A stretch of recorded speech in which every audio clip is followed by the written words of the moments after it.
more people coming early this morning because they're going to miss a wonderful presentation. But we're very fortunate to have with us today one of the missionaries, missions that we support, which is the Meshia Foundation. And obviously we got connected through Mary Beth. Mary Beth is an Amboy, former Amboy resident and Amboy Good Thunder graduate, right?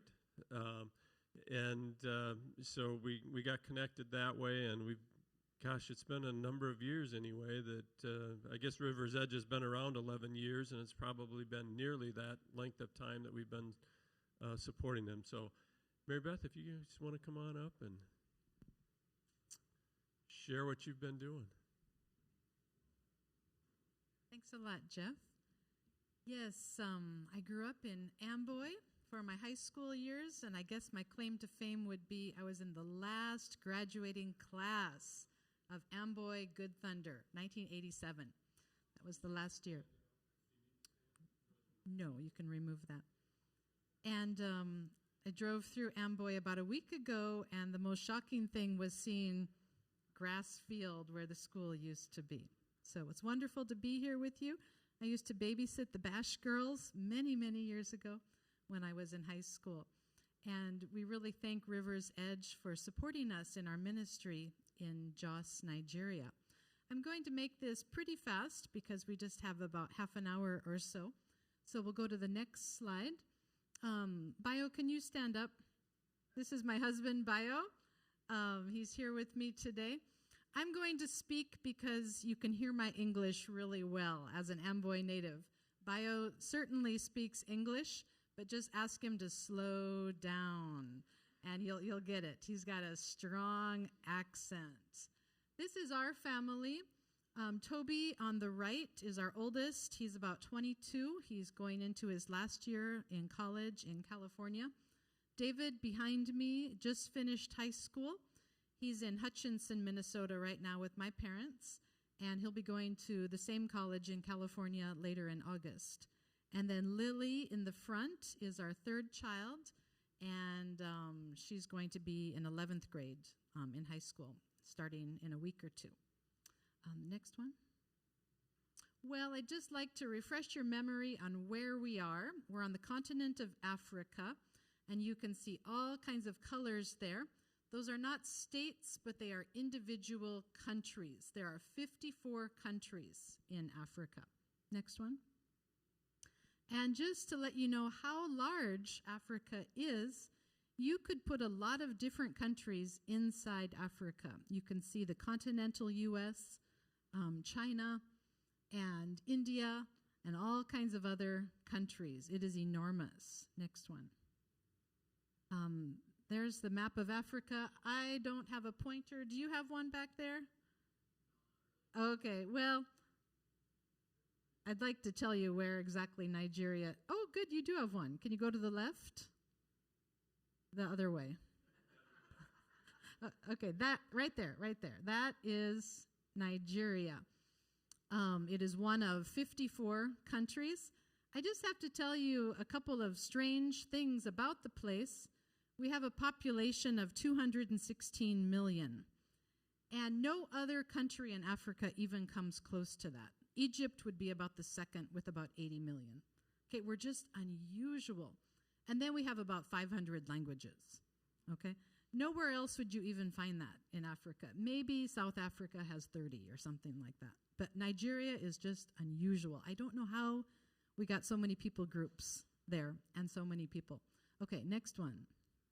This is our country broken down into states. We have 36 states, very similar to the U.S., and then each state is broken down into counties.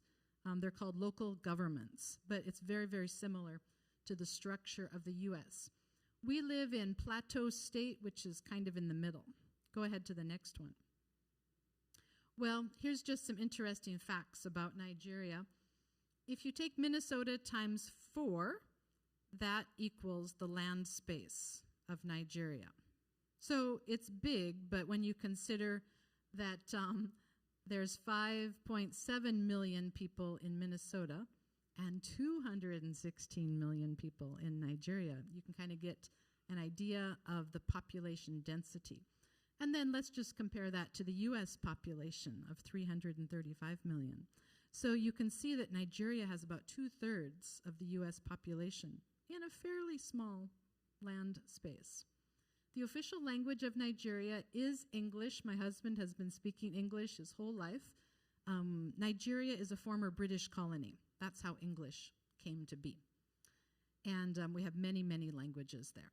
Most Nigerians speak at least 3 and think nothing of it. And we know how amazing that is. But when they get it as children, it's just very natural to them. Next one. I'd like to share 2 Bible verses that mean a lot to us in our ministry, and they really push us to do what we're doing. The Lord said, "I have indeed seen the misery of my people in Egypt. I have heard them crying out because of their slave drivers, and I am concerned about their suffering." Life gets harder and harder every day in Nigeria. Inflation is on the rise. Killings are on the rise. Kidnappings are on the rise. There are so many issues there. When we first started Meshia Foundation, we were mainly working with people who had HIV and AIDS, but now it's just anybody who is in need. And we see here that the Lord is concerned about suffering, and we as Christians need to be concerned about suffering as well. Next one. And from Psalm 10, "But you, O God, see the trouble of the afflicted. You consider their grief and take it in hand. The victims commit themselves to you. You are the helper of the fatherless." We literally cry out to the Lord every day for help in Nigeria. Things are just so difficult. Just before we traveled, our pastor's, the church that we go to, our pastor's wife was kidnapped from their home, 1:30 in the morning, gunpoint, and she was taken. In Nigeria, kidnapping is pretty much just for money, and they were able to pay the ransom the next day, and she was released. But that kind of trauma is something that will stay with you for life. And that story I just said, every day there are kidnappings in Nigeria. About a month ago, June 30th, another very good friend of ours was kidnapped in another city. She was held for about 10 days. And ransom was paid, and she was released. But the trauma is something else. And unfortunately, this is very common in Nigeria right now. Go to the next one. Okay. We talked about he is the helper to the fatherless. We have orphans who live in this home. We call it Beezer Home. It's a place of refuge. The girls stay here. And if you go to the next slide, the boys stay here. You can see that it was a single-level house, and we put an upstairs on it. It's not quite finished, but we're using it in that condition for now until we have the funds to complete the building. The next one. We have our Women of Hope who are going strong. This part of the ministry has been going for 19 years now, where the women make their various products, and they sell it right there in our city of Jos. And we also ship some things over here to the U.S. We have a few things on display in the back if you would like to support the women. These women have HIV, but most of them are on these powerful antiretroviral drugs, which enable them to live pretty normal lives. This is Lois. Lois got married about 7 years ago, and she now has 3 little boys, and none of them have HIV. That is due to all the scientific advancements that are going on. And we really thank God that those children can be born without HIV. The next one. Okay, we'll just go through these quickly. Next, these are just photos of the women in the sewing program. Go ahead.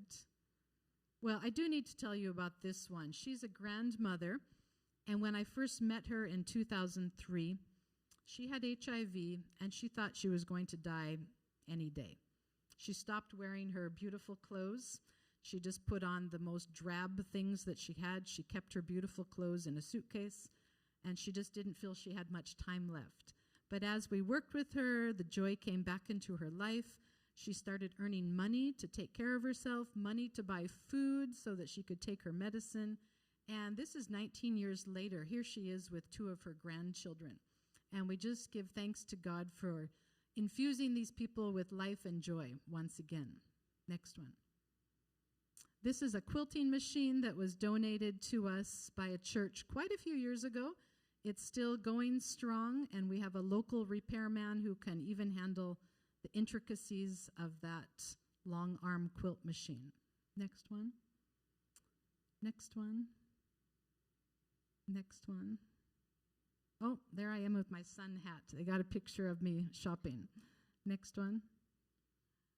I am looking for some donations for the Women of Hope program. If anyone has a lot of that embroidery floss that you're no longer using, I would love to take that back to Nigeria. They need it for their sewing, and it's one thing that we can't actually buy there.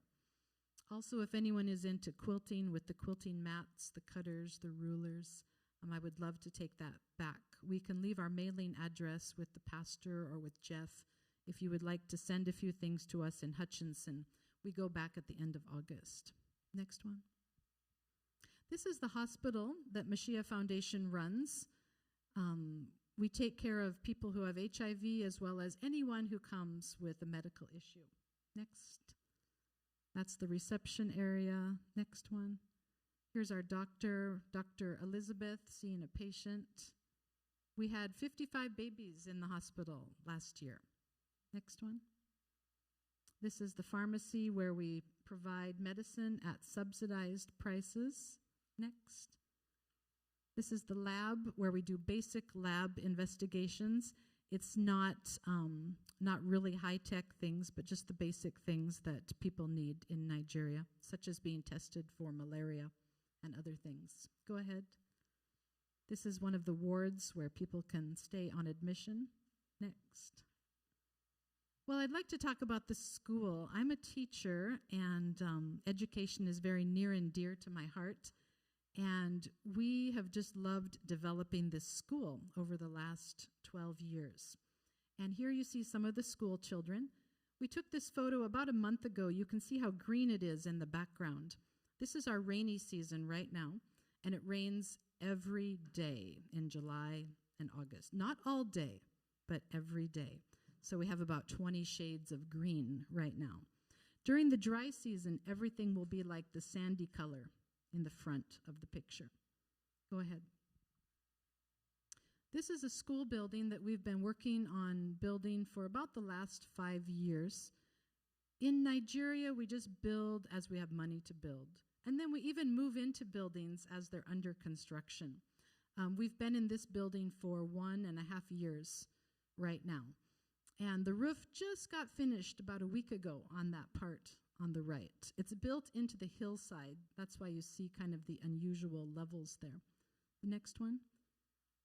There's another view of it. Bayo is the architect and the engineer, even though he's a pastor. He studied some of these things way back when he was younger, and he's really been putting those skills to use. Next. And that's part that's getting finished. Next one. That's a back view. Go ahead. Oh, the day we were taking pictures, this generator happened to catch on fire. And I personally wouldn't know what to do when a generator catches on fire, but they did. They took some laundry detergent and put it inside water, and then they just kind of splashed the water on the fire, and it went out. We have to run the generator every day. Our electricity from the city is very sporadic, often on every day. You can't count on it. And we also have solar-powered panels and batteries. So you're always looking for multiple ways to have power to run your lights, your computers, and everything. Go ahead. This is one of our libraries with the librarian. We love teaching children to read storybooks. Nigerians are really into textbooks, but we've been teaching them the joys of reading storybooks. And if you can hook children on the love of reading storybooks, many times that will help them in their academic studies as well. Next. I'll go through these pretty quickly because there's a lot. Go ahead. These are some of our teachers in the classrooms. Our administrator at this site has been teaching the children how to play chess. Next one. And I just love that. This classroom is set up with about 5 chess boards. These kids are about 11, 12 years old. Next.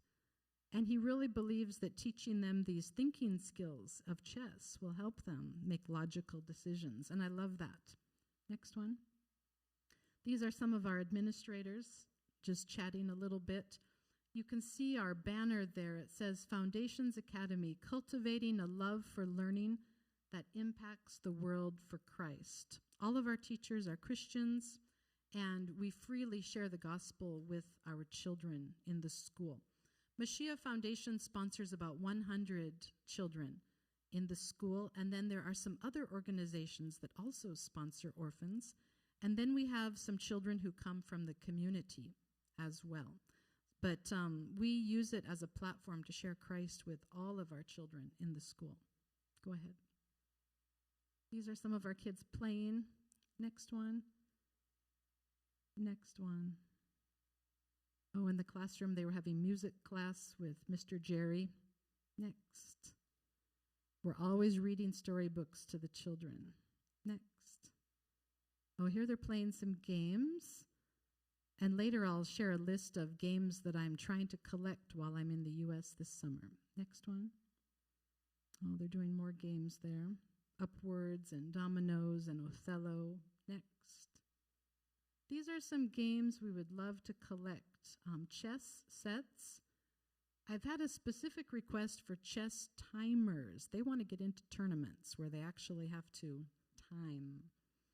Othello, Connect Four, Monopoly, Scrabble, Upwards. Any type of game that helps with thinking skills. We want to take those. Next. Oh, this is back in the classroom. You can see our world map there. We really try to teach children about other parts of the world as well. Next. Oh, we have some water damage going on in that classroom. We really had to get that roof on, and it's on now. So hopefully that water damage will stop. Next. Next. This is when they were taking a national exam. In Nigeria, they don't have the SAT and the ACT the way we do here. It's patterned after the British way of education, so they have to take this very, very major exam. It takes about 6 weeks to take the exam, and they write about, 13, 14 different subjects. I call it a very, very expensive exam, not just because it costs money, but because it costs you a whole year of your life if you miss that exam. If you don't do well enough on it, you need to sit at home for another year and then write your exam. So it's very, very expensive in terms of time. Next one. Oh, we have a computer lab. Next. And I just love having these children learn computer skills and keyboarding skills. That's the way of the world. And in Nigeria, just like in the U.S., everybody's on their phones all the time. But we want the kids to know more than just how to use a phone, but how to use a computer properly. Next. That's a nursery classroom. Next one. Next. Okay. Bayo he's such a visionary. He has so many ideas. I can hardly keep up with him. Here he is brooding chicken eggs. He's trying to raise a certain type of chickens so that we can feed the chickens to our children in Beezer Home. And he's working there with the farm manager. That's an incubator that they're standing beside. Next one. He's going into a place where he keeps his chickens there. Next one. These are some of his young chickens as they're still developing. Next one. Oh, okay, that's all I had on the chickens.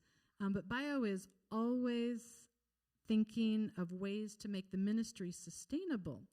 We know that donors give and give and give, but sometimes donors get tired and they want to see that you can do something with the resources you have on the ground.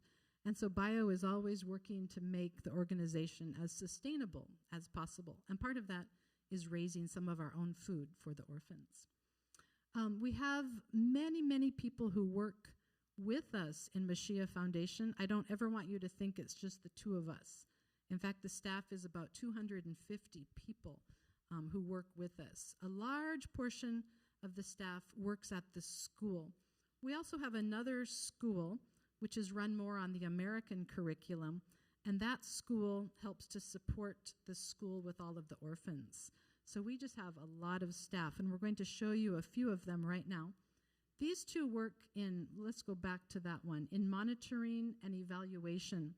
That means they check all the different programs we're doing, they see which ones are successful, which ones need to be changed a little bit so that we can have more success in those programs.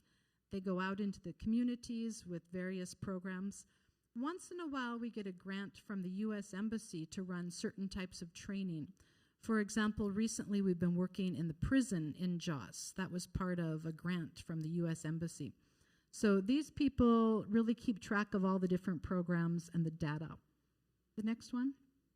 This is Bayo in his office. He's talking to the man who heads up the construction on all the building projects. So Bayo is really the visionary, and then he has a lot of people that he works with on a daily basis. Even here in the U.S., he spends hours on the phone talking to people back home in Jos to make sure that everything is getting done just right. In fact, school is starting tomorrow, August 1st, and for one of the first times, we're not there. So we just keep communicating and trying to make sure that everything will be running well tomorrow. Next. These are two of our accountants. We actually have about 8 accountants on the whole ministry in different parts because there are so many different things going on. But these are the accountants in the head office who make sure that everything is done just right, and they take care of all of that paperwork. Next one. And these two work with the Orphans and Vulnerable Children Department. They're in charge of all of the children at Beezer Home, making sure that they have all the clothing they need, all the food is purchased every month. They check how they're doing in school, and they also check with orphans who live in the community. They're very, very busy working with all the children. Next one. That is all I have for today, and it looks like I might even have a few minutes for some questions. We really want to thank River's Edge for supporting us for quite a few years of your existence. Thank you for reaching out to us. We were with you in Vernon Center probably in 2017, I believe. And this is our first time visiting you here in Amboy. So thank you for how you have been giving to the ministry of Meshia Foundation. We really appreciate that. I'll take a few questions, if you have any.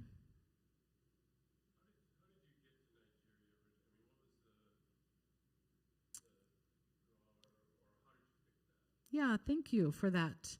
It takes me right back here to my bedroom in Amboy. We lived in that blue house opposite from where the school used to be. And I remember very clearly the Lord laid on my heart that I would go to Africa as a missionary. I was 17. I just wanted to get on the next flight after I graduated, and I wanted to go. But my parents said, well, you really should go to college first. And I'm glad they said that. And even in college, the dream was still there. After college, I went to Luther College in Decorah, Iowa. Then I had to teach for a while because I had to pay off my student loans.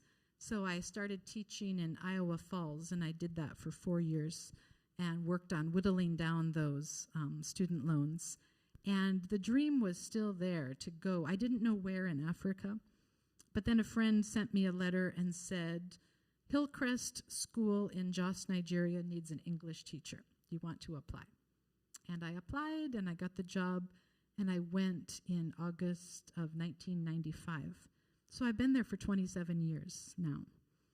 And I was 26 when I went. So that's more than half my life now. I met Bayo almost right away. He was working in another ministry. And we got married about a year after we met. So we got married at the end of 1996. And I don't know if we planned to live there our whole lives, but way leads on to way, and you just keep going. And now we've ended up raising all of our children there. And here we are today. As you just start following the Lord, He directs one by one, and you just keep going through those doors and doing what He asks you to do. But yes, that desire, I remember it very strongly as a senior in high school to go to Africa as a missionary. And it happened right here in Amboy. Yeah. Any other questions? Yes, they are all here right now. The two boys will be going to college in California. It's a small Christian college called Westmont in Santa Barbara. And Lily is with us right now, but she's going back to Nigeria in a couple days because school starts very early over there. Bayo and I will follow back. We'll go back in about 3 weeks after she goes. She is meeting up with friends of ours here in the U.S. to go to Nigeria. We wouldn't send her on that journey all by herself. Yes, but they're all with us. Just a comment about Nigerian dress. You may have noticed that colors tend to be pretty bright in clothing, and this would just be normal in Nigeria. And then they love the little rhinestones on the clothes. They're glued on there, and it goes through the wash, and they still stay and all of that. But Nigerians love bright, vibrant colors. Bayo's dressing in American style today. But men also wear the bright colors. Not with the rhinestones, though. Yeah. Any other questions? Yeah. Are there any? Yep. Yeah, there's a lot of snakes. We have to treat the ground, to kind of get rid of the snakes, all kinds of animals. We are in a city of about 1 million people, so people still graze their cattle through the city sometimes. It's kind of strange.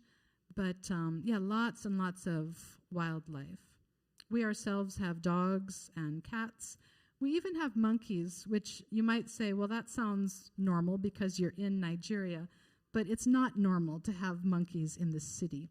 But we had a monkey that came to where we live during the COVID-19 lockdown, and so we trapped it, and now we've kept it in a cage.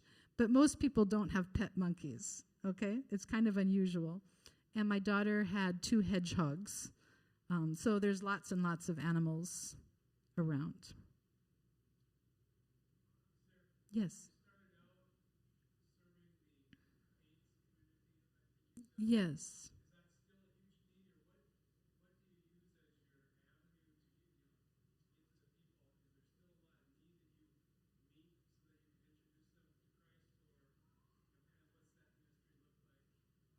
Yeah, thank you for that question.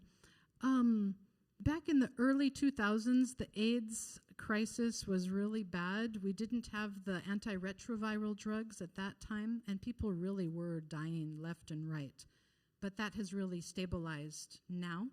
And I don't think HIV/AIDS is really growing much in Nigeria. It's kind of stabilized. Right now, the biggest problems in Nigeria come from this Boko Haram terrorist group. You may have heard of that. It's been operating a good 10 plus years, especially in the northeastern part of the country. I mean, wreaking absolute terror across the nation. I'm sure you heard about the Chibok girls who were kidnapped, I think in 2015 or so, about 100 of them. And there have been other school kidnappings and things of that nature. Some of the children who live in Beezerholm, we got about 8 or 10 of them from a state next to ours after their parents were slaughtered in the middle of the night. So villages are just sleeping, and then these armed Fulani herdsmen come in with AK-47s, and they just mow down a village, completely unprovoked. You're in your hut, sleeping, minding your own business. And one of our children at Beezerholm, his mother told him, do the snake crawl, on your belly to get as far away from here as you can. He saw his parents killed, and some of the children went and hid in the river. And so those are children that we're bringing into Beezerholm now. And this stuff is just continuing every day. So this is really our avenue right now. Bayo is always looking for ways to bring in more children to Beezerholm. Beezerholm is not a place where people come and adopt children. It's not meant to be that way. but we're a home for them to get them all the way through high school and then through university if they choose to go. But there is just so much terror in Nigeria right now. It's kind of unbelievable. But if you just Google Nigeria and violence, you can't even finish reading all of the articles. There are so many. So that's really an avenue that we're using right now to reach out to people who are in great need. Thank you for that question.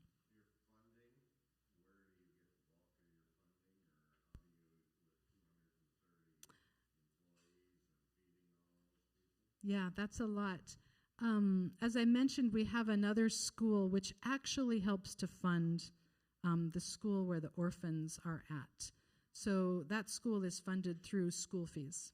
Yep, parents pay tuition. And the bulk of that 250 staff, they're in the school. Okay, then the funding for the other staff, that comes from donations from churches like River's Edge, from individuals, and then from any of the projects we can do to sustain ourselves in Nigeria. So yes, and Bayo and I are funded through the Evangelical Lutheran Church in America. So that's where our own personal funding comes from. But all of this other funding goes right towards paying salaries and running projects, feeding orphans, and all of that. Thank you for that question.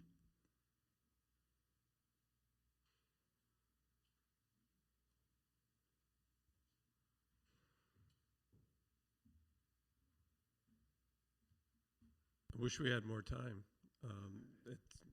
It's just so interesting, and just really appreciate you guys taking the time to come and share with us what you've been doing. Bayo, you want to come on up too for a minute? Just want to certainly at River's Edge, and hopefully at most any church, we believe in bathing everything in prayer, and we just like to take a minute, if you don't mind, to pray with you guys and offer God's blessings. So let's pray.